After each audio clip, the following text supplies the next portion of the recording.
Watch how Keir Starmer's crisis deepens after a disastrous week in Parliament. With senior resignations, growing rebellion, fierce attacks from Kemi Badenoch and Reform UK, and mounting questions over defence, immigration and leadership, the Prime Minister faces one of the toughest moments of his premiership. Before we continue, hit like and subscribe to Britain Daily for more explosive political coverage. Let's watch this explosive clip. At a time that we need leadership, Mr. Speaker, we have total paralysis. It is reported that the Chancellor is only willing to find £13 billion for the DIP. At the London Defence Conference last year, the Prime Minister said defence would be the central organising principle of his government. How can that be the case when he's giving the armed forces less than half of the minimum that they need? Mr. Speaker, we've already increased defence spend. We will spend £270 billion in this Parliament. What did they do on spend? They took it from 2.5% and they cut it to 2.3%. And we'll take no lectures from them. At a time of increased global instability and tension, war in Europe and the Middle East, he is paralysed, giving the armed forces less than half of the minimum that they need. Tony Blair says cut welfare for defence. Lord Robertson, former NATO Secretary-General, he's one of them, says cut welfare for defence. We all know why he won't cut welfare. It's because he is too weak. Too weak to make a decision, too weak to face down his backbenchers and cut benefits, too weak to stand up for our national security.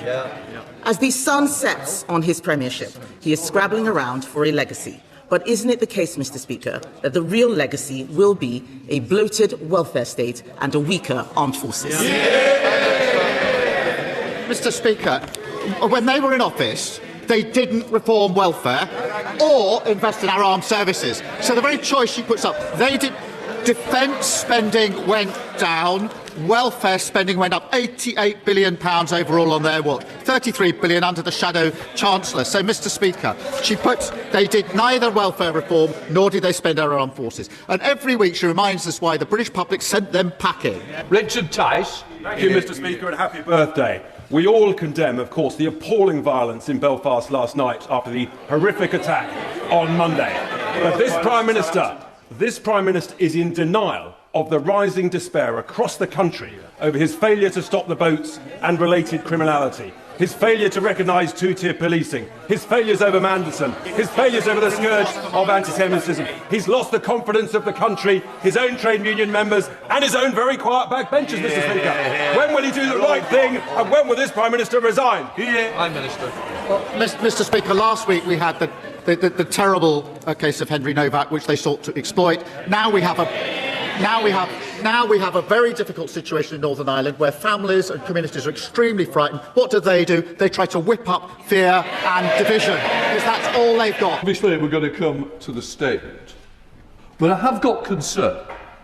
There are strong rumours that the government is going to produce its defence investment plan on Friday. That will be an utter disgrace and an utter kick in the face to the members of this House. I will say to Downing Street, government's responsibility of the Ministerial Code states major announcements should be made here. Once again, this may be speculation, and I'm sure it will be corrected, but I will be appalled if it is done on a Friday when members have been waiting so long. This is all parties, including the government benches, who have great interest in the defence plan. We all have jobs. We all have people who serve in the armed forces. So surely we must end this speculation and treat this House with the respect that members were elected here to. Once again, it seems to me we are becoming second-class citizens with the government. I don't want that to be the case, and I hope that I'm going to be proved wrong. Right. Nigerian illegal immigrant Gift Oladele was recently jailed for the brutal rape of a teenage girl. He dragged her into isolated woods, leaving her terrified, and she now has recurrent nightmares. Oladele had committed previous violent sexual offences, and the Home Office rightly tried to deport him. Yet an immigration judge allowed him to stay because of Oladele's human rights. He then went on to violently rape a teenage girl. I believe the rights of women and girls to be protected are more important than the supposed human rights of foreign rapists to stay here.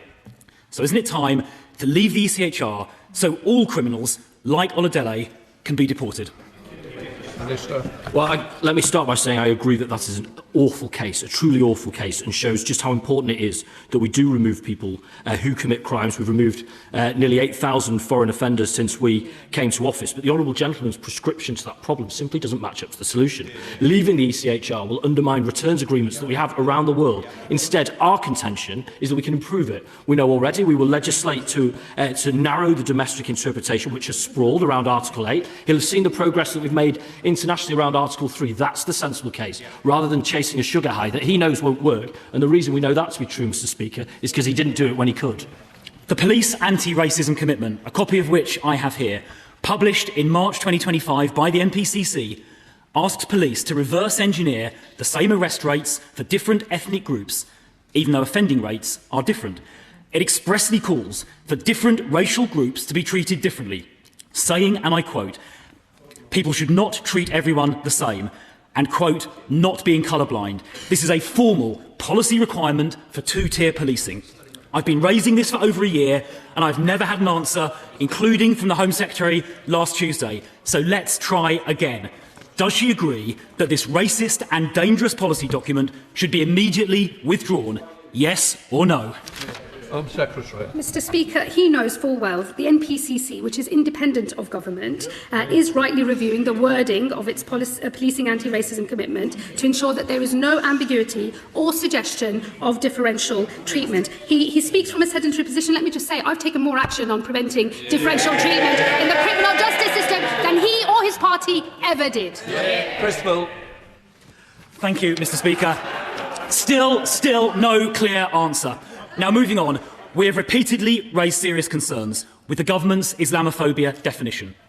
Now, South Wales Police has instructed staff to record anything that goes beyond, quote, legitimate discussion of Islam, even if there is no crime. This could then be disclosed on someone's DBS check.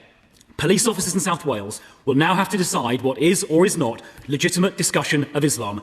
No other religion is treated that way in South Wales. This is completely wrong. Parliament has repealed rightly blasphemy laws. Criticising religion is part of free speech. So does the Home Secretary agree that this guidance is wrong and should be immediately scrapped? Let's try a simple yes or no.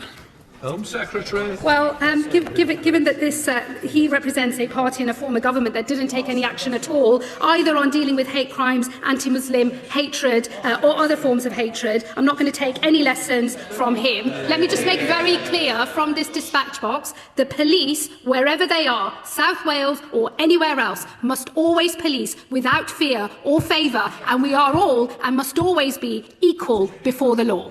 Mr. Speaker, we're all shocked by the sheer savagery of this attack, and indeed the only bright spot in this orgy of violence was the brave intervention of local citizens whose courage we salute.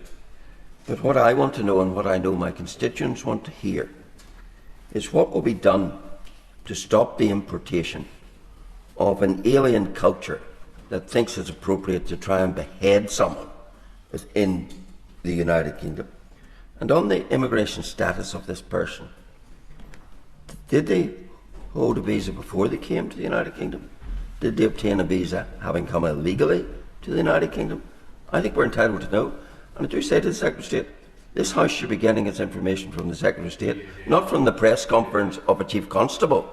And I think the House is entitled to know, because it's truth and transparency which is the greatest antidote to rising tensions. So can we have the answers? State. Well, I would say I'm sorry that the honourable gentleman used the word alien culture, because what exactly is he referring to? What the British people have had enough of, are anyone from wherever they come, whatever their background, who seeks to commit violence on citizens of the United Kingdom. That is what we together are strongly opposed to. There is a proper procedure that needs to be followed in relation to the release of information. It is a live investigation. I think it is right and proper that the police lead on that, And that is why it is the police who have been in touch with the Home Office and will provide further information. And as soon as I am also able to update the House, I will do so. I am also in favour of as much information as possible being provided once the process has been followed to make sure that it can be confirmed. Julian Lewis. Whilst I agree with virtually everything the Secretary of State said in his opening response, I really am baffled by his refusal to share with the House a piece of simple information. Did this person come legally into this country and has a 5-year visa because he came legally, or was he given this visa after entering the country illegally? This information will come out sooner or later, and what we have learnt from similar terrible incidents like this is the longer it is withheld, the worse the rumour mill goes into action.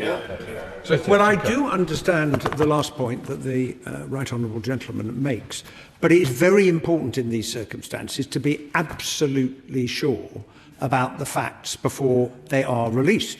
And the proper vehicle for doing that is the PSNI being in touch with the Home Office, which is what has been happening this morning. As the Right Honourable Gentleman may be aware, the police originally said they believed him to be of one nationality. It may well turn out that he is in fact of another nationality, which does demonstrate the point I'm trying to put to the House, that it is important that the police lead on that so that the full facts can come out and then they can be made available to the House and to the country. Lee Anderson. Mr. Speaker, of course the Secretary of State will know the answer to this question. Did the assailant enter the United Kingdom as an illegal migrant stroke asylum seeker? Well, until I am in a position, by talking to the Honourable Gentleman has asked me a question, would he do me the courtesy of allowing me to answer it? Until I am in a position to have that confirmed, I cannot confirm it to the House. As soon as I can, I will. But as I've already explained, it is the PSNI that is leading on answering the very legitimate question that he has asked. Richard. What a devastating week this has been for the Prime Minister. Politics is often about perception, and right now the perception surrounding Keir Starmer is becoming increasingly difficult to ignore. Opposition parties sense weakness, critics are questioning his authority. Even former allies are beginning to raise concerns about the direction of the government. Throughout this debate, the attacks came from every angle. Kemi Badenoch accused the Prime Minister of paralysis over defence spending. Reform UK figures questioned his leadership on immigration and public confidence. Meanwhile, growing criticism over government priorities continues to fuel political pressure. For many people watching at home, these arguments connect directly to everyday concerns. Families worry about national security in an increasingly dangerous world. Taxpayers worry about government spending. Communities want confidence that leaders are making difficult decisions rather than postponing them. That is why today's exchanges felt so significant. They were not simply routine political arguments. They reflected a wider debate about whether the government still has a clear sense of direction. Starmer defended his record, pointing to economic improvements, falling immigration numbers, increased defence spending, and investment in public services. His supporters argue that rebuilding the country after years of challenges takes time and patience. But politics rarely rewards patience when voters are demanding answers. The biggest challenge for any Prime Minister is maintaining authority when pressure begins to build from all sides. Critics claim that is exactly where Starmer now finds himself. The weeks ahead could prove crucial.